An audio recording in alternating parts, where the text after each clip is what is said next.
guys, Steph here.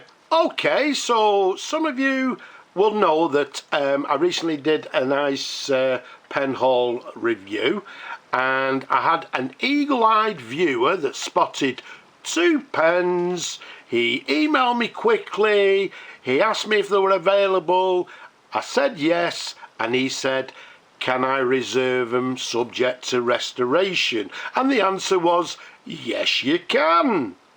So, you remember the first one here? There we go, lovely pen as you can see, but as with a lot of pens, just generally need a bit of TLC. And here's the pen in question. It comes in a Swan box, but I believe this box may be a little bit earlier, so I don't know, but it's a Swan box, so it helps to protect the pen.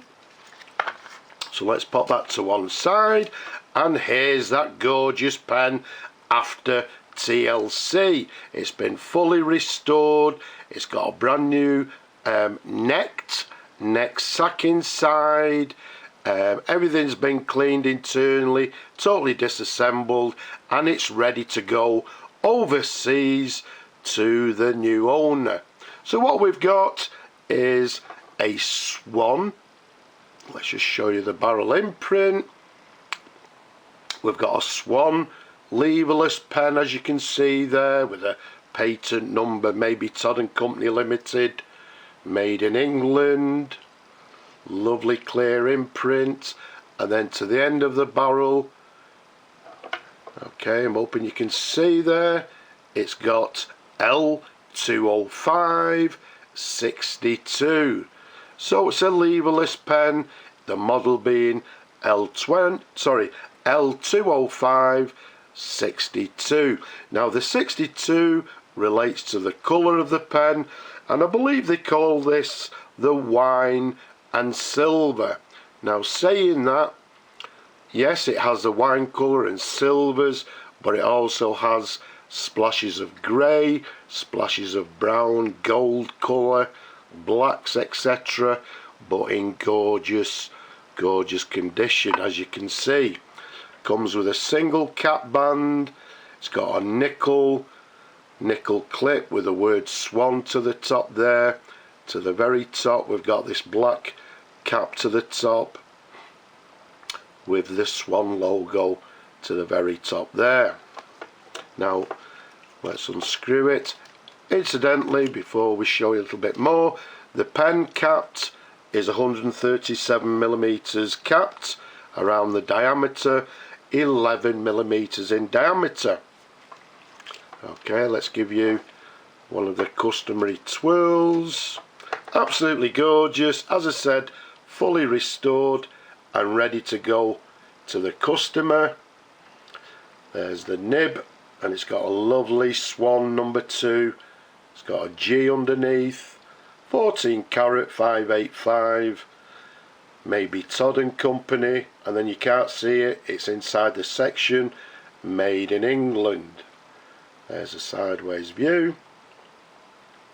There's the feed, as you can see, everything as always, because they get fully disassembled, everything is thoroughly cleaned and ready to go. A lovely size fountain pen. Now some of you will say, why is it a leverless pen? How does it fill? You can see to the bottom it's got this knurled sort of knob to the end there, and what we do is by simply turning that all the way like so, and then you dip it in the ink, turn it back again, and in effect there's a bar inside that sort of scrunches up the sack, if you like, inside. Once you turn it back, the bar moves back again and the sack opens up and fills the pen with ink. Now because it's going to a new owner, I'll leave the filling pleasure for him, but what we'll do, let's just see how the pen writes. Okay, so what we've got is a Swan leverless pen, the model being L205 62, and we're dating this pen from around about the 1930s. It's writing very nicely indeed. Let's give it another dip, because if we show you this, there you go, we've got a nice flexy nib that's giving us a lovely line variation. So let's just wipe the nib. Okay, so there's a writing sample, writing with a nice flex nib from fine to broad. So let's pop that to one side, pop the cap on, and this will be going to the lucky new owner overseas. Not only that, but as I said, he reserved 2 pens. The second one, you'll remember this one here, as you can see, little bit tired, needs a good clean up, needs a little bit of TLC. And here's the pen after the TLC. Okay, there we have it, an absolutely gorgeous Waterman's Ideal safety pen. Okay, now this one, if I show you the end cap there, okay, you can see it says number 42. So we've got a swan, sorry, not a swan, a Waterman's Ideal fountain pen number 42. The size of this pen capped is 118 millimeters capped. Around the diameter of the barrel, it's a lovely chunky 12 millimeters in diameter. Absolutely gorgeous. If we show you the barrel imprint, which is still quite clear, okay, you can see the barrel imprint there. It's reading Waterman, it's got the Ideal logo to the centre. I'm hoping I'm catching it at the right angle. It's got a, yeah, it's got a patent number as well. Patent number August 4th 1903. It also says New York, USA. So the pen was made in New York, in USA. We've got 2 9-carat gold bands, as you can see. There's a couple of nice heavy gold bands with the hallmarks there. And looking at the date letter and doing a little bit of homework, I believe this is, well, the date letter on the gold band is 1920s. So yeah, the pen I'm dating round about the 1920s, which sounds about right. Now let's unscrew the cap for you. There you go, let's give you a couple of twirls. Now for you people that have never seen a safety pen will say, yes Steph, it's got no nib. Well, it has. And what happens if we turn this little sort of knob to the very end here, okay, turn it like so, and you can see the nib comes out of the barrel, and if we turn it the other way, it then retracts back in the barrel.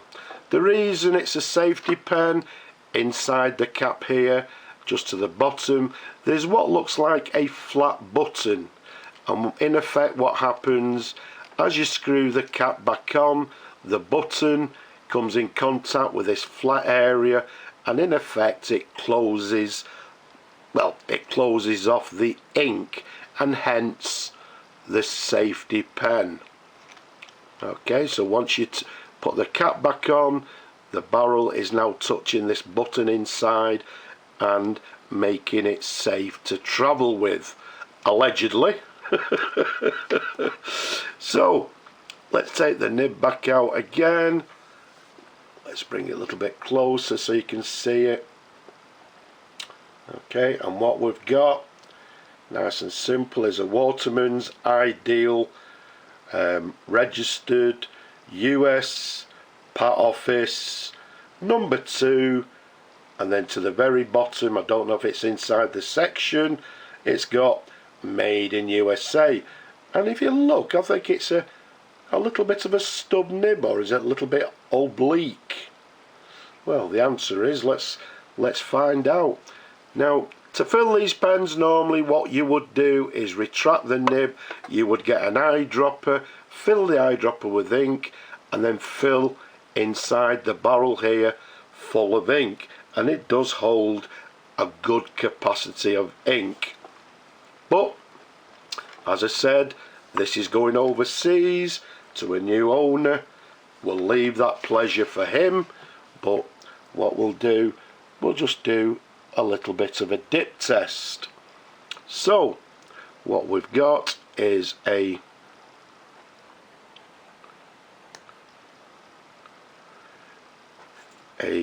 Waterman's, and as we said, this is what we term as a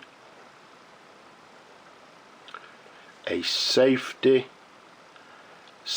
pen, and we're dating it, as we've just said, around about the 1920s.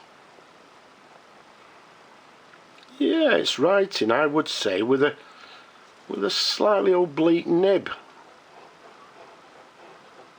Or is it a stub? But as you can see, we're getting quite a nice line variation. So there's a right sample, nice and wet, which is what we like. So there we have it, that's ready to go as well. So then what we do is retract the nib back into the pen, pop the cap off, it will then shut off the ink, and hence the safety pen. These incidentally came in lots of different variations. Some had lovely overlays, some were slightly longer, different models, but absolutely gorgeous pens. And as we said, this is fully restored, and as we've said, ready to go overseas. So I hope you've enjoyed looking at both of these pens as much as I enjoy showing them to you people. Don't forget, leave a comment down below. Don't forget to subscribe as well. Give the video a thumbs up if you will. But for now, I'm going to say Slavo Ukraini, and from me, I'm just going to say bye bye for now.